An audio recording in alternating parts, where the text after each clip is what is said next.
Hello friends, कैसे हैं आप लोग। आशा करते हैं कि आप लोग अच्छे होंगे, स्वस्थ होंगे और आप लोगों की तैयारी बेहतर चल रही होगी। तो आज के इस वीडियो में जो आपका CRPF head constable ministerial SI का एग्ज़ाम होने वाला है 22 से 28 फरवरी के बीच में, उन्हीं के टॉप मोस्ट इंपॉर्टेंट क्वेश्चंस को यहाँ पर डिस्कस करने वाले हैं।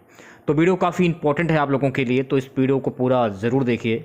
वीडियो अच्छा लगे तो प्लीज़ वीडियो को लाइक और शेयर जरूर करें। जिन बच्चों ने चैनल को सब्सक्राइब नहीं किया है तो प्लीज़ चैनल को सब्सक्राइब करके नोटिफिकेशन बेल ऑन करना ना भूलें।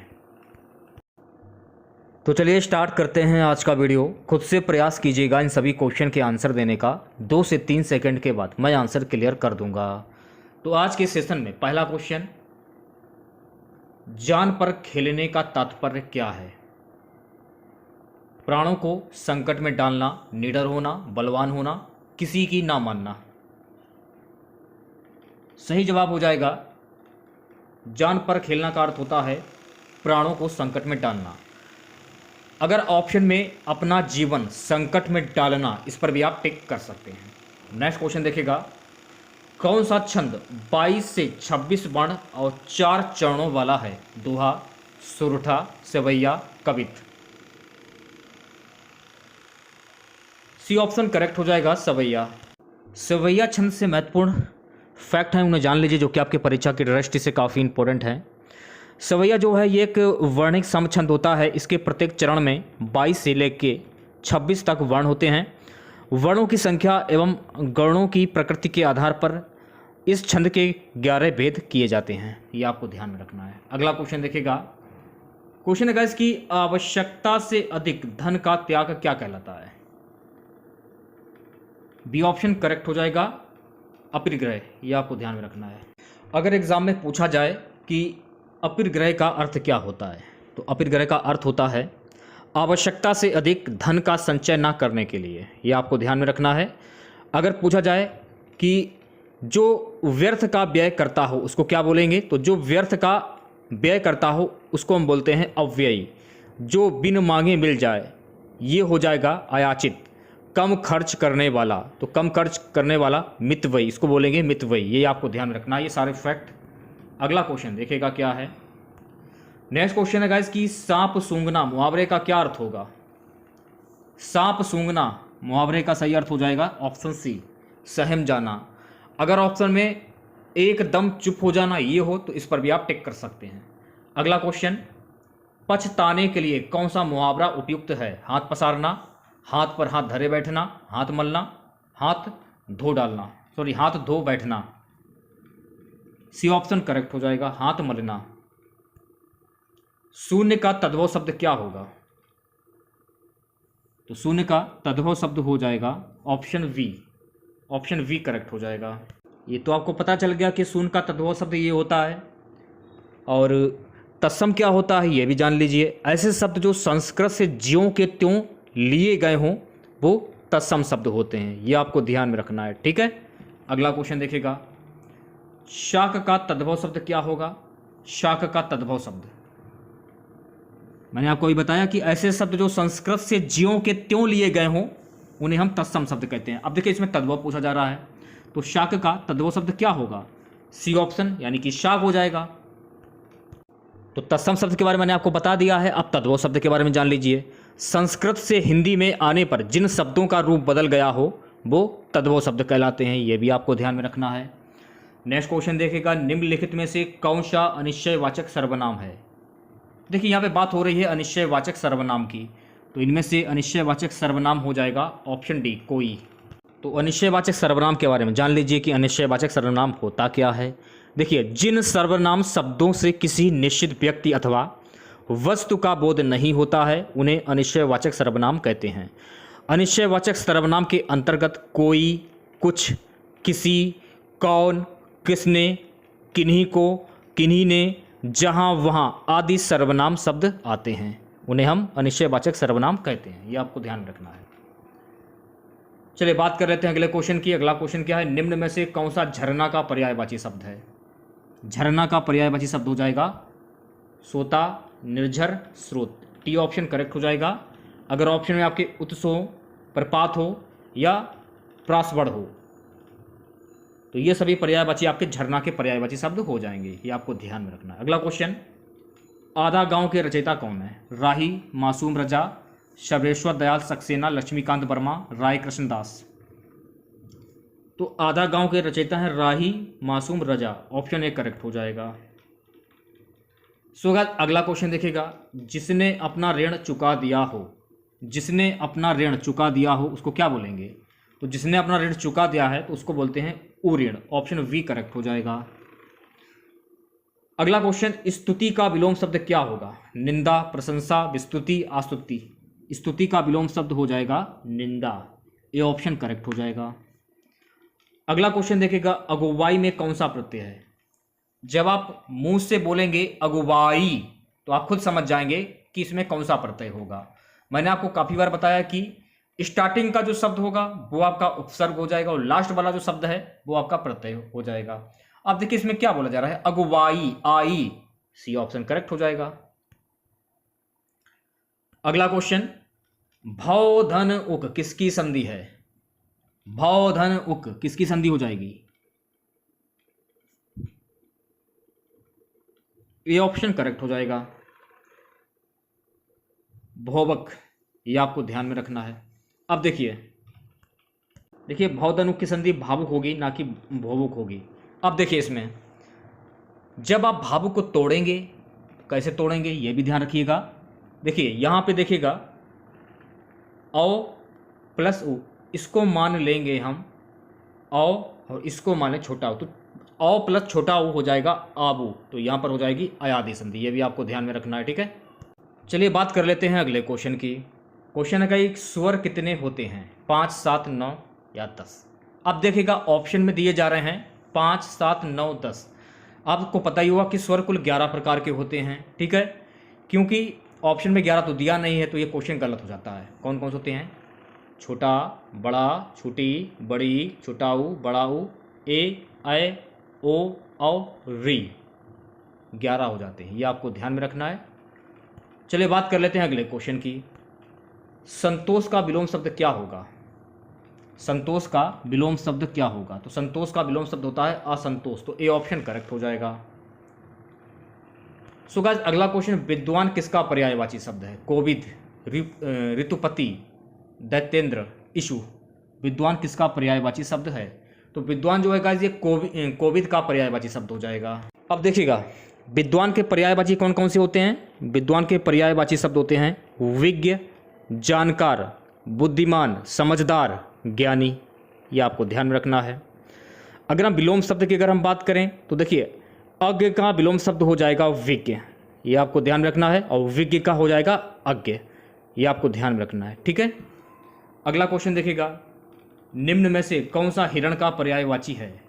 हिरण का पर्यायवाची शब्द की बात हो रही है तो यहाँ पे हिरण का पर्यायवाची शब्द हो जाएगा हरिण, कुरंग और सारंग। डी ऑप्शन करेक्ट हो जाएगा। ये सभी हिरण के पर्यायवाची शब्द कौन कौन से होंगे? सारंग, हरिण, मृग, कुरंग, कृष्णसार, चारुलोचन, सुरभि, सारंग, बारहसिंगा।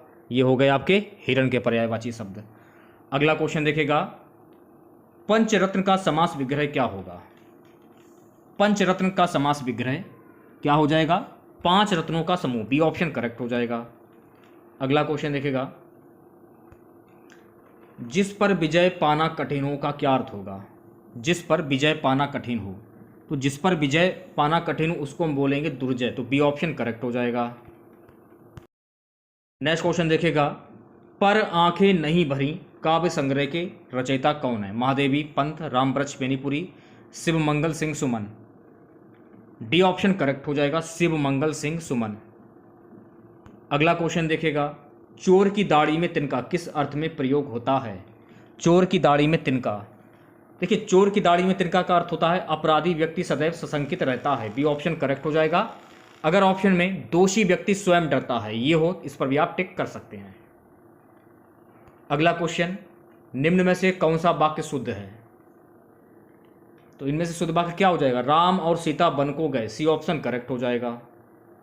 अगला क्वेश्चन, मीत का तत्सम शब्द क्या होगा? मितवा, ऋतवा, मित्र, प्रेमी। मीत का तत्सम शब्द हो जाएगा सी ऑप्शन, यानी कि मित्र। अगला है क्वेश्चन गाइस कि परिणाम में कौन सा उपसर्ग प्रयुक्त हुआ है? परिणाम में कौन सा उपसर्ग प्रयुक्त हुआ है? बी ऑप्शन करेक्ट हो जाएगा, परि। परि उपसर्ग प्रयुक्त हुआ है, ये आपको ध्यान में रखना है, ठीक है। क्योंकि मैंने आपको बताया था कि स्टार्टिंग का जो शब्द होगा वो आपका उपसर्ग और लास्ट वाला जो शब्द हो जाएगा वो आपका प्रत्यय हो जाएगा।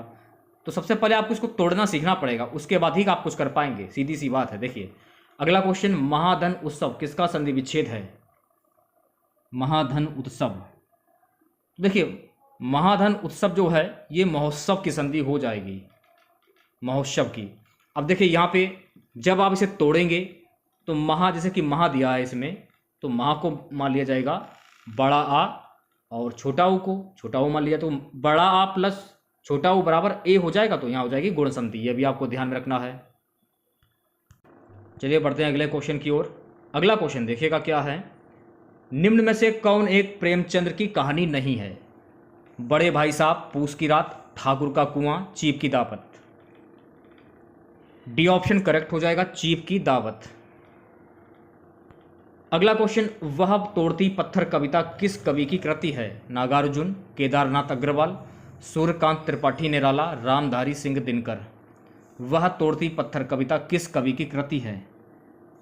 वह तोड़ती पत्थर सूर्यकांत त्रिपाठी निराला की कृति है, सी ऑप्शन करेक्ट हो जाएगा। महत्वपूर्ण फैक्ट जान लीजिए, वह तोड़ती पत्थर प्रसिद्ध छायावादी कवि सूर्यकांत त्रिपाठी निराला द्वारा रचित है।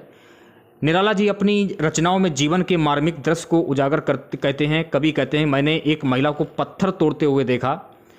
कवि इलाहाबाद के किसी रास्ते पर उस महिला को पत्थर तोड़ते हुए देखते हैं।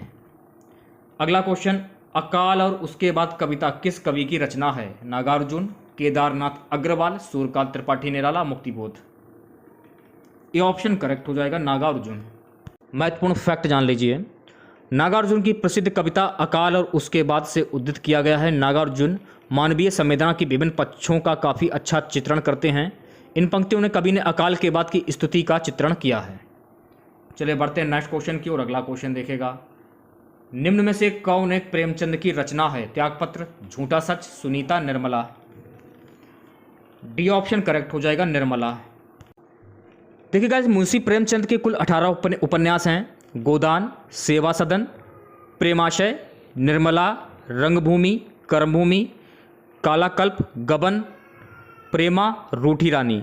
उपन्यास का एकमात्र ऐतिहासिक उपन्यास प्रतिज्ञा, अपने उर्दू उपन्यास हम खुशी एक हम सुबाब के हिंदी रूपांतर प्रेमा अर्थात दो सखियों का विवाह को पुरस्कृत नए रूप में प्रकाशित कराया गया। ये आपको ध्यान में रखना है, ठीक है।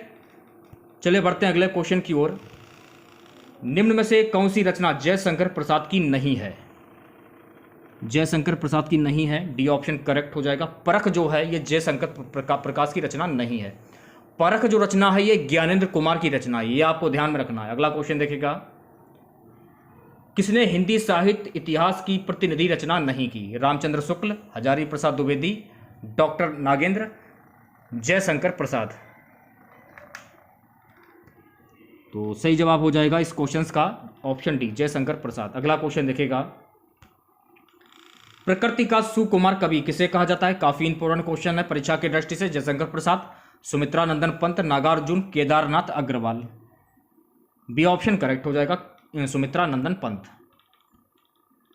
अगले क्वेश्चन की हम बात करेंगे। अगला क्वेश्चन देखेगा, सिंहावलोकन किसकी कृति है? यशपाल, ज्ञानेंद्र, रामधारी सिंह दिनकर, निराला। सिंहावलोकन जो है गाइस ये यशपाल की कृति है। अगला क्वेश्चन देखिएगा, सब प्राची पश्चिम भूनभ अपार पूछ रहे हैं दिक दिगंत, वीरों का कैसा हो बसंत किसकी रचना का अंश है? सी ऑप्शन करेक्ट हो जाएगा, सुभद्रा कुमारी चौहान। अगला क्वेश्चन देखिएगा, कस्तूरी कुंडली बसे किस समकालीन महिला रचनाकार की कृति है? महादेवी वर्मा, मनु भंडारी, मैत्री पुष्पा, ममता कालिया। सी ऑप्शन करेक्ट हो जाएगा, मैत्री पुष्पा। सो गाइस अगला क्वेश्चन, साहित्य अकादमी पुरस्कार प्रत्येक वर्ष कितनी भारतीय भाषाओं की रचना को प्रदान किया जाता है? 18, 22, 25, 30। सही जवाब हो जाएगा ऑप्शन बी, 22 भाषाओं को प्रदान किया जाता है। महत्वपूर्ण फैक्ट जान लीजिए, भारतीय संविधान की 8वीं अनुसूची में शामिल 22 भारतीय भाषाओं के अलावा ये राजस्थानी और अंग्रेजी भाषा यानी कुल 24 भाषाओं में प्रदान किया जाता है।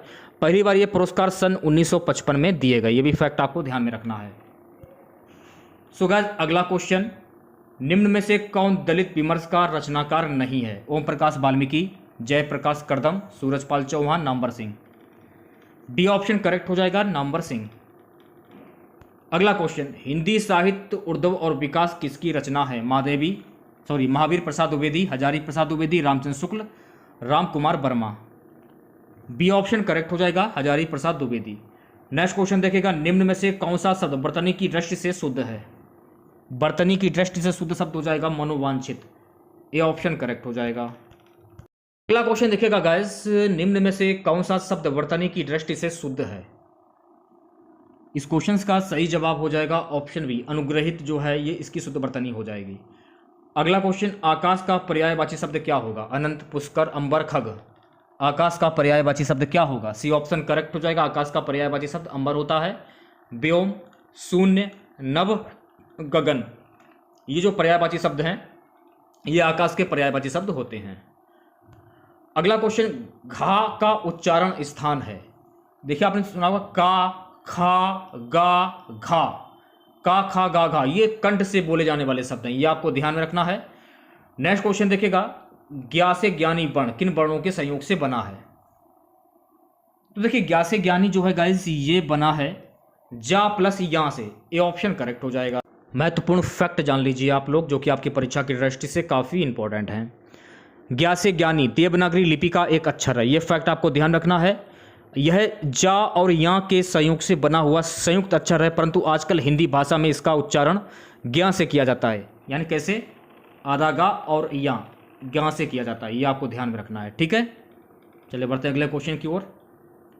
सो अगला क्वेश्चन है कि पानी पानी होना मुहावरे का सही अर्थ क्या होगा? पतला होना, गर्मी बढ़ना, बहुत शर्मिंदा होना, प्रसन्न होना। सी ऑप्शन करेक्ट हो जाएगा, बहुत शर्मिंदा होना। अगला क्वेश्चन, अति उपसर्ग से निम्न में से कौन सा शब्द नहीं बना? अति उपसर्ग से निम्न में से कौन सा शब्द नहीं बना? अधीन, डी ऑप्शन करेक्ट हो जाएगा। अगला क्वेश्चन, जो विज्ञान जानता है के लिए एक शब्द है? वैज्ञानिक, विशारद, विद्वान, विज्ञ। जो विज्ञान जानता है, ए ऑप्शन करेक्ट हो जाएगा, वैज्ञानिक। अगला क्वेश्चन, निम्न में आदि शब्द का विलोम शब्द क्या होगा? आदि शब्द का विलोम शब्द, तो देखिए आदि शब्द का विलोम शब्द होता है ऑप्शन सी, अंत। नेक्स्ट क्वेश्चन देखिएगा, सरवरी, यामिनी और तथा रजनी शब्द ये किसके पर्यायवाची शब्द हैं? दिन, रात, कपड़ा, कमल, ये पर्यायवाची शब्द हैं रात के। अगर आज का हमारा सबसे लास्ट क्वेश्चन रहेगा, चट्टान शब्द किस लिंग से संबंधित है? पुल्लिंग, स्त्रीलिंग, नपुंसक लिंग, इनमें से कोई नहीं। चट्टान शब्द जो है गाइस ये स्त्रीलिंग शब्द है। तो आज की वीडियो में बस इतना ही। आशा करते हैं कि आज का वीडियो आप लोगों को पसंद आया होगा। वीडियो अच्छा लगे तो प्लीज़ वीडियो को लाइक और शेयर जरूर करें। जिन बच्चों ने चैनल को सब्सक्राइब नहीं किया है तो सभी बच्चों से अनुरोध है कि आप लोग चैनल को सब्सक्राइब करके नोटिफिकेशन बेल ऑन करना ना भूलें। तो मिलते हैं नेक्स्ट वीडियो के साथ। जय हिंद, जय भारत।